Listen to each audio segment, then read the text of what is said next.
আপনাদের যাদের এরকম 2011 সালের আগের লেখা কাস্ট সার্টিফিকেট রয়েছে বা এমন 2011 সালের পরে ডিজিটাল কাস্ট সার্টিফিকেট রয়েছে, তাদের প্রত্যেককেই আপনাদের কাস্ট সার্টিফিকেটটা ডিজিটালাইজ করতে হবে এবং তার সাথে সাথে রিভেরিফিকেশান করাতে হবে। যদি এমনটি না করান তাহলে কিন্তু আপনার কাস্ট সার্টিফিকেটটি বাতিল বা অকেজো হয়ে যাবে, এটা দিয়ে আপনি কোনো কাজ করতে পারবেন না। আজকের ভিডিওতে আমরা আপনাদেরকে জানাবো আপনারা কিভাবে এটি ডিজিটাল করবেন, কি কি প্রসেসে এটিকে রিভেরিফিকেশন করাতে হবে এবং এর সাথে কি কি ডকুমেন্ট আপনাকে দিতে হবে। নমস্কার, আপনাদের মধ্যে থেকে আমাকে অনেকে জিজ্ঞাসা করেছেন এবং বিগত ইউটিউবের ভিডিওতেও কমেন্ট করেছিলেন যে দাদা কাস্ট সার্টিফিকেট রিভেরিফিকেশন কিভাবে করব। দেখুন, এসডিও থেকে বা আমাদের বিডিও স্যার থেকে আমরা যা যা খবর পেয়েছি সেগুলোই নিয়েই আপনাদের সামনে আমি তুলে ধরছি। কাস্ট সার্টিফিকেটের এখন দুটি কাজ চলছে, একটি হচ্ছে কাস্ট সার্টিফিকেট রিভেরিফিকেশান এবং তার সাথে সাথে কাস্ট সার্টিফিকেট ডিজিটালাইজেশন।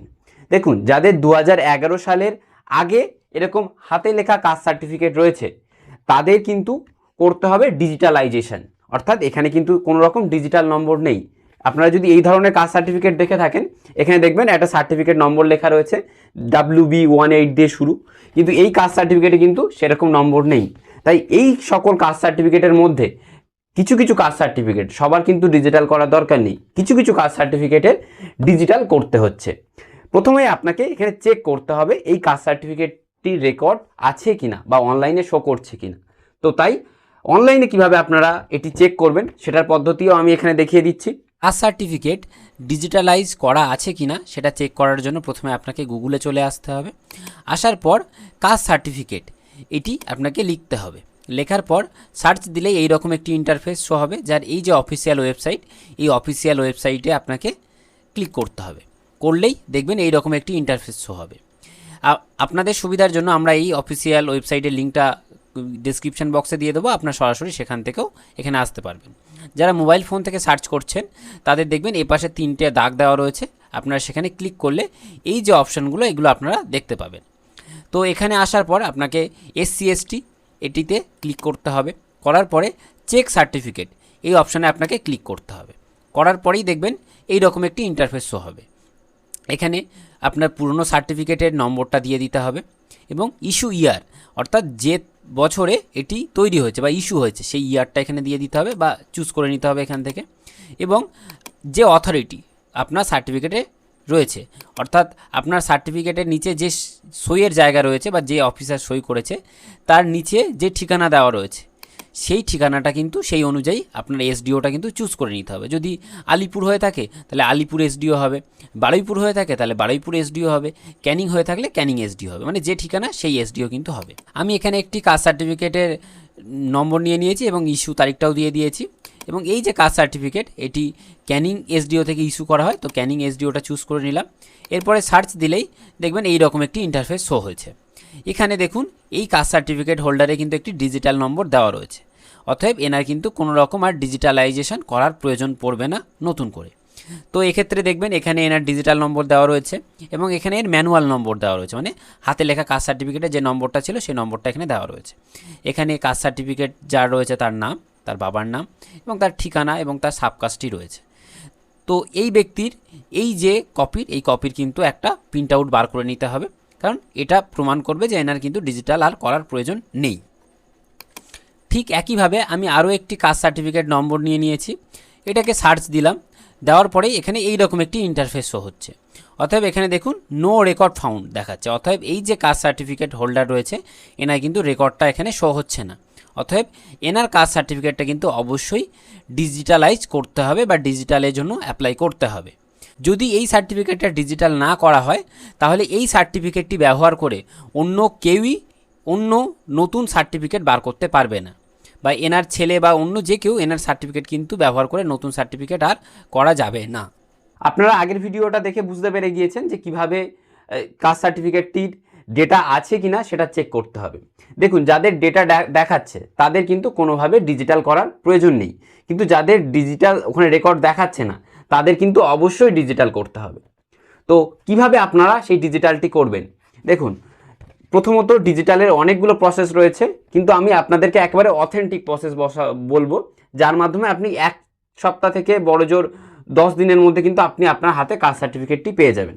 কি করতে হবে আপনাকে, প্রথমেই এই এই যে কাস্ট সার্টিফিকেটটা জন্য ডিজিটালি অ্যাপ্লাই করতে হবে, অনলাইনে ডিজিটাল অ্যাপ্লাই করতে হবে। সেই ডিজিটাল অ্যাপ্লাইয়ের একটা অ্যাকনলেজমেন্ট স্লিপ বেরোবে, সেই স্লিপ, এবং তার সাথে সাথে আপনাকে দেখতে হবে আপনার এই কাস্ট সার্টিফিকেটটা কোথা থেকে ইস্যু হয়েছে। যেমন অনেকের ক্ষেত্রে আলিপুর থাকবে, অনেকের ক্ষেত্রে বারুইপুর, মানে যে এসডিও থেকে এটা ইস্যু হয়েছে সেই এসডিওতে আপনাকে কিন্তু যেতে হবে। এবং তার সাথে সাথে কী কী ডকুমেন্ট নিয়ে যেতে হবে, আপনাকে ফার্স্ট আপনার পঞ্চায়েত বা পৌরসভা যেখানে থাকুন না কেন আপনার একটা রেসিডেন্সিয়াল একটা কপি নিতে হবে পঞ্চায়েত বা পৌরসভা থেকে।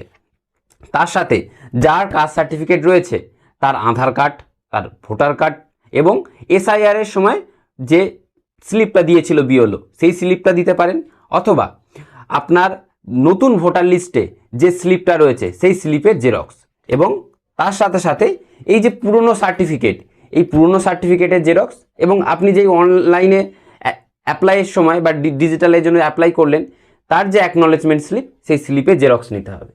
এই কটা আপনি স্ট্যাপেল করে ওখানে জমা দিতে হবে। জমা দিলেই 1 সপ্তাহ বা বড় জোর 10 দিনের মধ্যে কিন্তু আপনার যে কাস্ট সার্টিফিকেট সেটি কিন্তু আপনি পেয়ে যাবেন। তাহলে এটা হচ্ছে ডিজিটাল করার উপায়। কাদের করতে হবে? যাদের রেকর্ড ওখানে দেখাচ্ছে না, এবং যাদের রেকর্ড দেখাচ্ছে তাদের কিচ্ছু করার দরকার নেই। তাহলে আশা করি আপনারা ডিজিটাল করার পদ্ধতিটা সম্পূর্ণ বুঝতে পেরেছেন, এবং যে সকল আমি ডকুমেন্টগুলো বললাম সেগুলো আপনারা দরকার ভিডিওটি পজ করে করে নোট ডাউন করে নেবেন, তা নাহলে কিন্তু আপনাকে বারবার ছোটাছুটি করতে হবে। তাহলে এইবারে বলি এই ধরনের কাস্ট সার্টিফিকেট এগুলো কি করতে হবে? এগুলোকে করতে হবে হচ্ছে রিভেরিফিকেশন। দেখুন, যাদের মূলত 2011 সালের পরে অর্থাৎ 2012 সাল থেকে যাদের সার্টিফিকেটের ইস্যু ডেট রয়েছে, যেমন এখানে ইস্যু ডেট হিসাবে 2012 সাল রয়েছে, তাদের সকল মানে 12 সাল থেকে সবার কিন্তু তাদের রিভেরিফিকেশন করাতে হবে। এই রিভেরিফিকেশনটা কেন করাতে হচ্ছে? কারণ পূর্ববর্তী সরকারের সময় অনেক অসাধু ব্যক্তি তারা কিন্তু কোনো জাল নথিপত্র বা এমনি ভুয়ো জিনিসপত্র দিয়ে বহু সার্টিফিকেট বার করেছিল, যার জন্য সেই প্রত্যেকটা সকল সার্টিফিকেট কিন্তু আমাদের রিভেরিফিকেশন করাতে হচ্ছে। এই রিভেরিফিকেশানে কিন্তু এখনও কোনো নির্দিষ্ট ডেট দেওয়া হয়নি, এটা কিন্তু কন্টিনিউয়াসলি প্রসেস চলছে। এই রিভেরিফিকেশানের জন্য আপনার কী কী ডকুমেন্ট লাগবে সেটা আগে আপনাকে বলি। দেখুন, যদি কোনো ব্যক্তির রিভেরিফিকেশান করাতে হয় তাহলে তার পরিবারে কোনো ব্যক্তির যেন অবশ্যই 2011 সালের আগের হাতে লেখা কাস্ট সার্টিফিকেট থাকে, এবং সেটি যেন অবশ্যই তার ডেটাটা অনলাইনে শো করে, তবেই কিন্তু ওই বাড়ির ব্যক্তি বা ওনার ছেলে বা যাই হোক সে কিন্তু কাস্ট সার্টিফিকেট রিভেরিফিকেশানের জন্য অ্যাপ্লাই করতে পারবে। অন্যথা কিন্তু আগে যার হাতে লেখা কাস্ট সার্টিফিকেট রয়েছে সেটিকে আগে ডিজিটাল করতে হবে, দেন ডিজিটালের কপিটা নিয়ে কিন্তু তার রিভেরিফিকেশানটি শুরু হবে, তা না হলে কিন্তু রিভেরিফিকেশান করানো যাবে না। আমি ধরে নিচ্ছি আপনাদের পরিবারের কারোর একজনের 2011 সালের আগে সার্টিফিকেট রয়েছে, এবং সেটা আপনি যেভাবে আমি দেখালাম অনলাইনে সেইভাবে আপনি চেক করেছেন, এবং আপনার কাস্ট সার্টিফিকেটের যে ডিজিটাল নম্বর সেটা কিন্তু শো করছে। তবে আপনাকে কি কি ডকুমেন্ট দিতে হবে? সেক্ষেত্রে প্রথমেই আপনাকে এমন ধরনের একটি চিঠি লিখতে হবে এসডিও অফিসার বা সাব ডিভিশনাল অফিসারের কাছে যে রিভেরিফিকেশানের জন্য। তো এরকম কি চিঠি বা এই চিঠির মধ্যে কি লিখতে হবে সেটাও আমি পরবর্তী একটি ভিডিওতে বলে দেবো, তা নাহলে এই ভিডিওটি অনেকটা বড় হয়ে যাবে। এবারে যদি বলি আপনার কি কি ডকুমেন্ট লাগবে, দেখুন, যিনি আবেদন করছে রিভেরিফিকেশানের জন্য প্রথমে তার কাস্ট সার্টিফিকেট, আধার কার্ড, ভোটার কার্ড থাকলে ভোটার কার্ড দেবে, প্যান কার্ড, রেশন কার্ড, মাধ্যমিকের অ্যাডমিট, অথবা যদি আপনার জন্ম সার্টিফিকেট থেকে থাকে এই দুটোর মধ্যে একটা দেবেন। আপনার বাবার ক্ষেত্রে আপনার বাবার Aadhaar card, voter card, ration card, এসআইআরের স্লিপ, এবং যদি আপনার বাবার থেকে হয়ে থাকে তাহলে আপনার বাবার কাস্ট সার্টিফিকেট, এই জিনিসগুলো কিন্তু দিতে হবে। আমি এখানে একটি ডকুমেন্টের লিস্ট দিয়ে দিচ্ছি, যদিও আমাদের এটা অফিসের নোটিশ, সেই নোটিশে দেখুন যে যে ডকুমেন্টগুলোর কথা বলা হয়েছে সেই সকল ডকুমেন্টগুলো কিন্তু আপনাকে দিতে হবে। আশা করি আপনারা এই জিনিসটা দেখতে পাচ্ছেন ভালোভাবে। এবং তার সাথে আপনাকে কি এক্সট্রা জিনিস দিতে হবে, যার দিয়ে আপনি কাস্ট সার্টিফিকেটটা করছেন তার ডিজিটালি যে নম্বরটা যেখানে দেখাচ্ছিল ওই পেজটা কিন্তু একটা প্রিন্ট আউট লাগবে, এবং তার সাথে সাথে আপনাদের পঞ্চায়েতে গিয়ে ব্লাড রিলেশনটাও কপিটাও তুলতে হবে। এই কপিগুলো তুলে ওগুলো স্ট্যাপেল করে আপনার পঞ্চায়েত হলে পঞ্চায়েতে জমা দিতে পারেন, এবং পৌরসভার ক্ষেত্রে হলে সরাসরি হয়তো আপনি এসডিও অফিসে গিয়ে আপনি জমা দিতে পারেন। এই জিনিসগুলো আপনি জমা দিলেই কিন্তু আপনার 1 থেকে 1.5 মাসের মধ্যে আপনার সার্টিফিকেটটা চলে আসবে। আশা করি আপনারা ডিজিটালাইজেশনের এবং রিভেরিফিকেশনের এই দুটো বিষয় আপনারা একদম সুন্দরভাবে বুঝতে পেরেছেন। পরেও যদি আপনাদের কোথাও বুঝতে অসুবিধা থেকে থাকে তাহলে অবশ্যই কমেন্ট বক্সে জানিয়ে দেবে, আমরা তার যথাযথ উত্তর দেওয়ার চেষ্টা করব এবং সম্ভব হলে ভিডিও বানিয়ে দেবো। তাহলে দেখা হচ্ছে পরবর্তী নতুন ভিডিওতে, ততক্ষণ পর্যন্ত আপনারা ভালো থাকুন।